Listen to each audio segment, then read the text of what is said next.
करेंगे, एक्स का चिंतन करेंगे तो समस्याएं आएंगी। अगर ये बैठे बैठे सोचेंगे कि अभी गुरुजी तो बोल गए 30 तारीख को रिजर्वेशन हुआ ही नहीं है, जाएंगे कैसे, अब ये बैठे बैठे सोचेंगे तो आप बैठ, इसलिए जब आप यहाँ बैठे, केवल यहाँ बैठे, इसके बाद में क्या हो रहा है कि उसको उस समय तक चिंतन नहीं करें जिस समय तक उसकी जरूरत नहीं पड़े। इसलिए काली साधना का मूल मकसद हमारे शास्त्रों में कहा गया है कि उस व्यक्ति का, किस व्यक्ति को पहचाने, किस व्यक्ति का जीवन धन्य है, क्या बायोमीटर है, हम किस तरीके से पहचाने कि ये बिल्कुल इसका जीवन सफल हो गया। कोई लखपति बनने से जीवन सफल हो ही नहीं सकता। कोई ऐसे सैकड़ों लखपति मरते हैं और पीछे गालियां देते हैं, साला बड़ा आरामी था, मर गया, बहुत अच्छा। ऊपर से तो हम बहुत घर में जाएंगे, संवेदना भी प्रकट करेंगे, बहुत दुख हुआ, सेठ जी मर गए, ऐसा कैसे मर गए, घर वालों ने कहा था बीमार थे, ऐसा बहुत दुख हुआ, बहुत बड़े थे बहुत, और बाहर आके कहेंगे साला बहुत हरामी था, पिंड छूट गया वो साला, बहुत खून पी रहा। यह जीवन सफलता की उदाहरण नहीं। और यदि आपके पास परिवार बहुत लंबा चौड़ा है तब भी जीवन सफल हो, ये जरूरी नहीं है, क्योंकि जिनका जिनका स्वार्थ होगा वह तो आपको शायद याद करेंगे, बाकी आपके पड़ोसी आपको याद नहीं करेंगे। इसलिए शास्त्रों में एक तरीका बताया है कि जीवन सफल, मृत्यु के बाद में जीवन सफल हुआ कि नहीं हुआ, इसकी कसौटी यह है कि यदि मृत्यु के बाद 1,00,000 लोगों की आंखें भीगे तो समझ लेना चाहिए कि यह जीवन सफल हुआ, अन्यथा जीवन सफल। ऐसा कई, कैनेडी की मृत्यु तो अमेरिका में हुई, अमेरिका का राष्ट्रपति था, हमने उनको देखा ही नहीं, मगर उसकी मृत्यु पर बड़ा दुख हुआ, बहुत टेंशन रहा कि गांधी जी मरे, हमने कभी जिंदगी में गांधी जी को देखा नहीं देखा, उन्होंने हमें न तो कमा के दिया न कोई परिवार का पालन पोषण किया। तो उनकी मृत्यु पर बड़ा दुख हुआ कि वास्तव में एक तेजस्वी व्यक्तित्व था, वो चला गया, और 2 क्षण के लिए आंख में आंसू पी गए। उनमें कमियां हो सकती है, मनुष्य जीवन में कमियां तो होंगी, मगर यदि हमारी मृत्यु के बाद हमारे कार्यों से यदि 1,00,000 लोगों की आंखें भीगती हों तो समझ लेना चाहिए कि हमारा जीवन सफल है, अन्यथा हमारा जीवन अर्ध सफल है, चौथाई सफल है, नहीं सफल है, इसका कल्पना। और ये तब हो सकता है जब आपका जीवन साधनामय हो सकेगा, जब आप साधना के द्वारा प्राप्त पुण्य को, प्राप्त ज्ञान को और प्राप्त फल को दूसरों में बांट सकेंगे, दूसरों का कल्याण कर सकेंगे, दूसरों का हित चिंतन कर सकेंगे, आपके पास इतना द्रव्य आवे दूसरों को बांट सके, आपका साधना सिद्धि ऐसी हो कि दूसरों के दुखों को दूर कर सके, आपके कमरे में रोते हुए उदास आए और आपसे मिलने के बाद मुस्कुराते हुए बाहर निकले। अगर ऐसा है तो आपका जीवन सफल है, आपका जीवन, और यह जीवन की पूर्णता, यह जीवन की धन्यता यदि प्राप्त नहीं कर पाए तो मनुष्य जीवन में और कुत्ते के जीवन में कोई अंतर नहीं। हम अपने आप में खुश हो सकते हैं कि हम बस सही ढंग से जी रहे हैं, बस ये आपका अहम हो सकता है। एक क्षण मात्र अलग खड़े होकर सोचें कि हमने जीवन में किया है, हमारे मृत्यु के बाद कौन कौन हमारे पास रोएगा, कौन याद करेगा। मैं सोचता हूँ कि 5, 6, 10, 15 लोगों के अलावा कोई याद, और वो भी जब तक आप बिल नहीं लिखेंगे तब तक तो याद करते रहेंगे, उसके बाद वो भी याद। जीवन में उन लोगों के, तुलसीदास जी के संतान जिंदा नहीं है, वाल्मीकि की संतान भी जिंदा नहीं है जो आके श्राद्ध करती है और याद करती है, शंकराचार्य की भी कोई संतान नहीं है, और हम और आप उसको बहुत याद। आज भी दुख, जीवन में दुख है, दर्द है, कांटा है कि शंकराचार्य को जहर देकर मार दिया गया, बहुत बहुत वेदनामय है, इसलिए कि उन्होंने अपने जीवन में बहुत अधिक बांटा, उन्होंने अपने जीवन को उस जगह पहुंचाया जिस जीवन को पुण्य जीवन कहा जाता है, जिस जीवन को अमृतमय जीवन कहा जाता है। शरीर नाशवान हो सकता है, शरीर तो जल सकता है, शरीर समाप्त भी होगा, चिता में जलाया भी जाएगा, नाम समाप्त नहीं हो सकता, वही अमृतमय जीवन।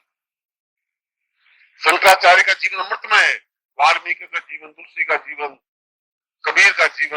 सूर का जीवन, मीरा का जीवन और वशिष्ठ, विश्वामित्र, जामदग्नियों का जीवन अमृतमय है, क्योंकि हम उनको आज भी समय पड़ने पर याद करते हैं। मगर ऐसा हमारे पड़ोस में कैसे कई लोग हैं, 8 लाख की आबादी है, उसमें से हमें तो सिर्फ 15-20 लोगों के अलावा नाम याद ही नहीं है। वो भी लखपति होंगे, मकान होगा, पत्नी होगी, वैभव होगा, विलास होगा, पर हमें नाम याद नहीं है, क्योंकि उनका जीवन अमृत्युमय नहीं है, मृत्युमय है। आप लोगों का जीवन, हमारा जीवन मृत्युमय है। तो हम पालने की जरूरत नहीं है कि नहीं गुरु जी ऐसा नहीं है, हम सब अमृतमय, ऐसा नहीं है। निश्चित रूप से मृत्युमय जीवन है कि हमने कुछ किया नहीं है और कुछ करने का मौका मिला है आज पहली बार आप। और अगर इस क्षण को भी खो देंगे तो खो देंगे, इसमें कोई बहुत बड़ी बात है। ऐसे सैकड़ों अवसर होती है। हम नित्य देखते हैं कि ये लोग बीमार होते हैं, फंसते हैं। अस्पताल में जाकर देख लीजिए जीवन क्या है। जिस दिन जीवन को देखना हो, अस्पताल में जाके आप देख के आ जाइए, ये जीवन का तो अंतिम परिणति ये है, तब आपको एहसास होगा। और सही अर्थों में आपका जीवन क्या है वह देखना हो तो कभी संसार में जाकर के देख के आ जाओ। ये जीवन की नियति है, ये जीवन की गति है। अस्पताल में जीवन की गति है और जीवन की नियति संसार में केवल एक मुट्ठी भर रात के अलावा जीवन की कोई गति नहीं, कोई नियति नहीं।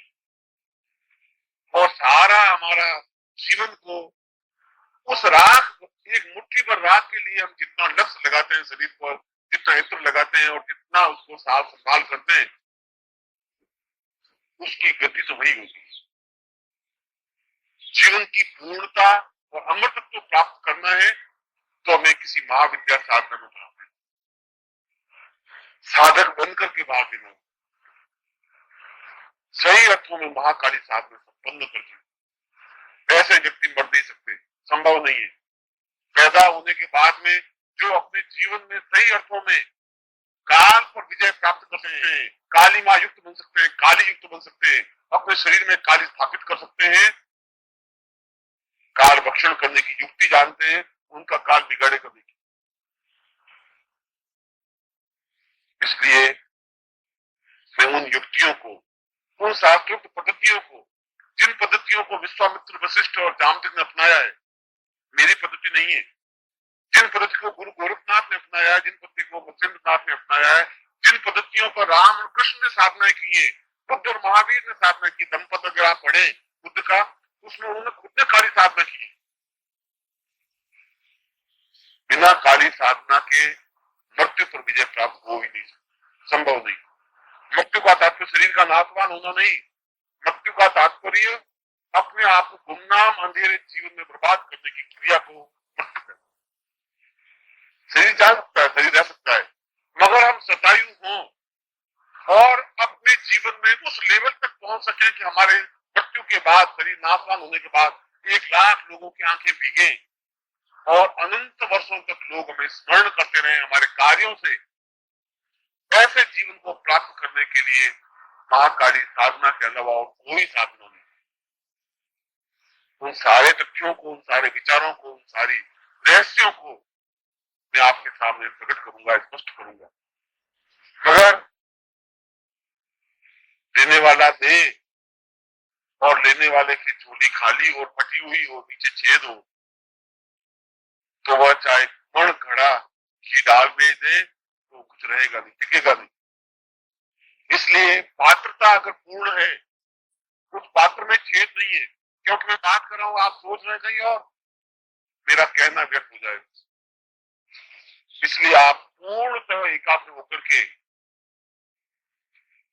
और जीवन में उस मृत्यु से अमृत्यु की ओर, विष से अमृत की ओर और सही अर्थों में शून्यता से प्राणवत्ता की ओर बढ़ सके, सफलता प्राप्त कर सके और इस वर्ष में आप ऐसी उपलब्धि ले सके जो वास्तव में अद्वितीय हो, तभी आपका जीवन साधनामय है। और मैं ऐसा ही आपका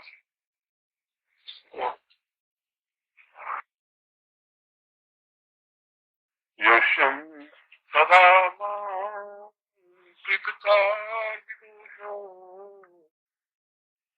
पुण्यावन परमार्गी नित्यम शैवं महाकालिमधार्मि नित्यम आत्मं शरण्यं आदे।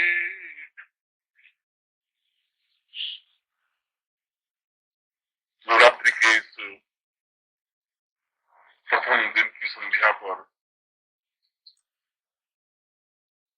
आप समस्त महाकाली साधकों का अभिनंदन और आशीर्वाद प्रदान करता हूँ कि आप इस शिविर में कुछ ऐसी उपलब्धियां प्राप्त करें, कुछ ऐसा ज्ञान प्राप्त करें जो आपके जीवन का पुण्योदय में सहायक हो सके, कुछ ऐसी उपलब्धि आपके जीवन में आ सके जिससे कि आप अपने स्वयं का भी, समाज का भी, देश और राष्ट्र और विश्व का कल्याण कर सके। प्रातः काल के प्रवचन में मैंने प्रारंभिक बातें बताई थी, साधकों के नियम और काली के नाम की व्याख्या कि महाकाली का तात्पर्य केवल काले आकार को धारण करने वाली देवी नहीं है, अपितु महाकाली का मूल तात्पर्य जो स्वयं काल स्वरूपा है और जो काल पर नियंत्रण प्राप्त करने वाली है, जो स्वयं काली है, काल पर नियंत्रण प्राप्त करने वाली है, मृत्यु पर विजय प्राप्त करने वाली है, जिसके नियंत्रण में मृत्यु है, जीवन है, जिसके नियंत्रण में पूरा ब्रह्मांड है, उसको महाकाली कहा गया है।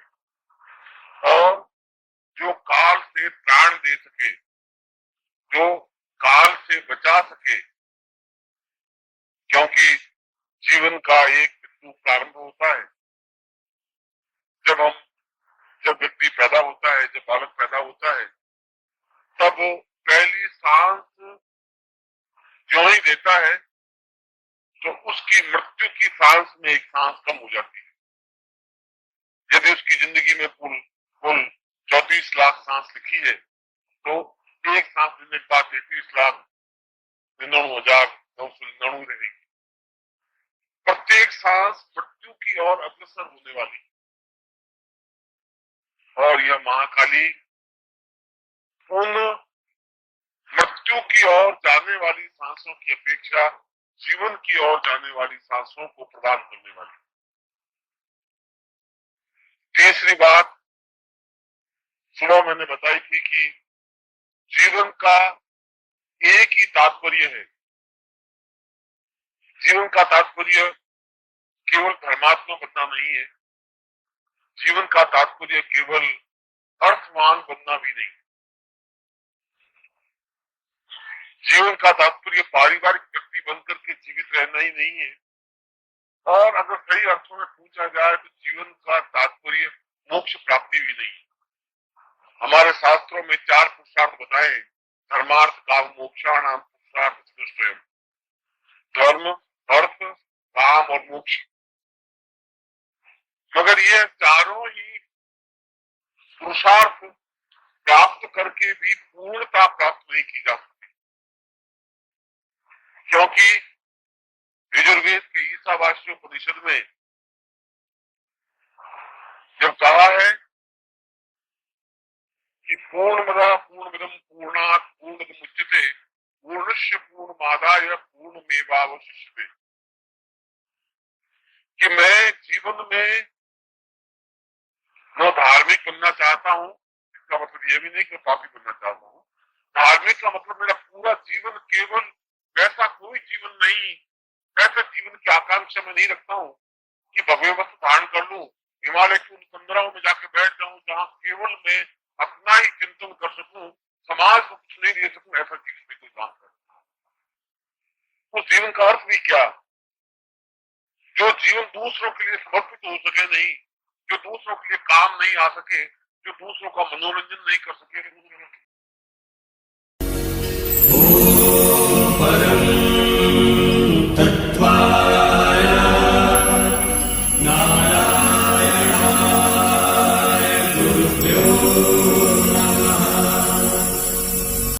नमस्कार। अगर आप सद्गुरुदेव डॉक्टर नारायण दत्त श्रीमाली जी के शिष्य हैं या फिर उनकी दी हुई शिक्षाओं से और ज्ञान प्राप्त करना चाहते हैं तो हमारी चैनल को जरूर सब्सक्राइब कीजिए और नए वीडियोस की जानकारी के लिए बेल आइकन दबाएं।